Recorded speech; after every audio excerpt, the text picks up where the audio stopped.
ओम नमो भगवते वासुदेवाय। आज सुनेंगे तुलसी माता जी की कथा। सभी भक्तजनों को तुलसी माता की कथा अवश्य ही सुननी चाहिए। जो भक्तगण पूजा पाठ जल से सींचना तुलसी माता को, उन्हें कथा तो अवश्य ही सुननी चाहिए। सभी भक्तजनों को हर दिन तुलसी माता जी को जल से सींचना, उनकी कथा को सुनना अत्यंत ही महत्वपूर्ण माना जाता है।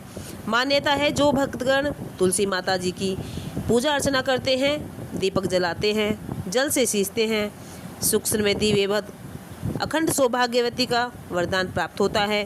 तुलसी माता जी अत्यंत ही प्रसन्न होती हैं, सदैव उनके घर में वास करती हैं। एक समय की बात है कि एक बुढ़िया माता तुलसी माता जी को जल से सींचती और हर दिन यह कहती थी कि हे तुलसी माता, मैं तुम्हें जल से सींचती हूँ और तुम्हारी हर दिन पूजा अर्चना करती हूँ। हे तुलसी माता, सत की हो दाता, मैं बिडला सींचूं तू निस्तारा कर मेरा।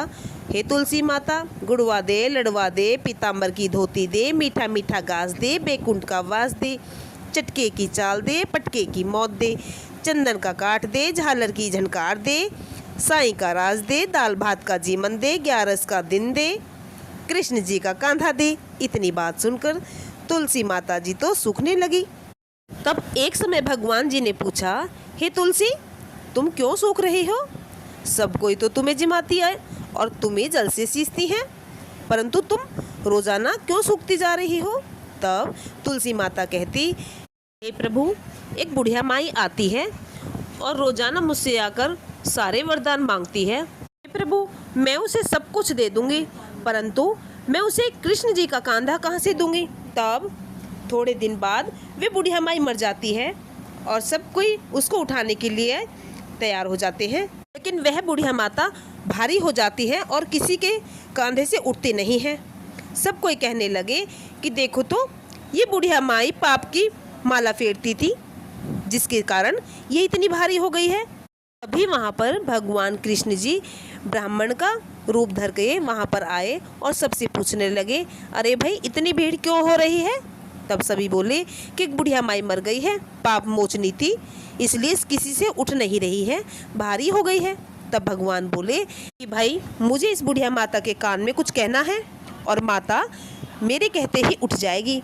इस पर सबने कहा कि हाँ भाई, तू भी अपने मन की निकाल ले। तब भगवान ने जाकर जैसे ही बुढ़िया माता के कान में कहने लगे कि तू बिडला सींचे मेरा, मैं करूँ निस्तारा तेरा। बुढ़िया माता अड़वा ले, गड़वा ले, पीताम्बर की धोती ले, मीठा मीठा घास ले, बैकुंठ का वास ले, चटके की चाल ले, पटके की मौत ले, चंदन का काठ ले, झालर की झनकार ले, साईं का राज ले, दाल भात जीवन ले, कृष्ण जी का कांधा ले। इतना ही सुनते ही बुढ़िया माता हल्की हो गई। भगवान कांधे पर उस बुढ़िया माता को ले गए और उसको मुक्ति मिल गई। इस तरह से तुलसी माता जी की पूजा अर्चना करने से और जल से सींचने से उस बुढ़िया माता को कृष्ण जी का कांधा मिला और उसे मोक्ष की प्राप्ति हुई। मान्यता है कि तुलसी माता जी की पूजा अर्चना करने से और दीपक जलाने से, जल से सींचने से, पूजा अर्चना करने से अर्थात कथा सुनने से मन की इच्छा अवश्य ही पूर्ण होती है। तुलसी माता, हे कृष्ण भगवान, जिस प्रकार आपने बुढ़िया माता को मुक्ति प्रदान करी, उसी तरह से हम सबको भी मुक्ति देना, मोक्ष की प्राप्ति देना। हे तुलसी माता, सबका भी कहानी सुनते सबका हुंकारा भरने वालों का सबका भला करना। बोली तुलसी माता की जय, शालिग्राम भगवान की जय। अगर ये वीडियो आपको पसंद आती है तो वीडियो को लाइक करें, सब्सक्राइब करें, शेयर करें।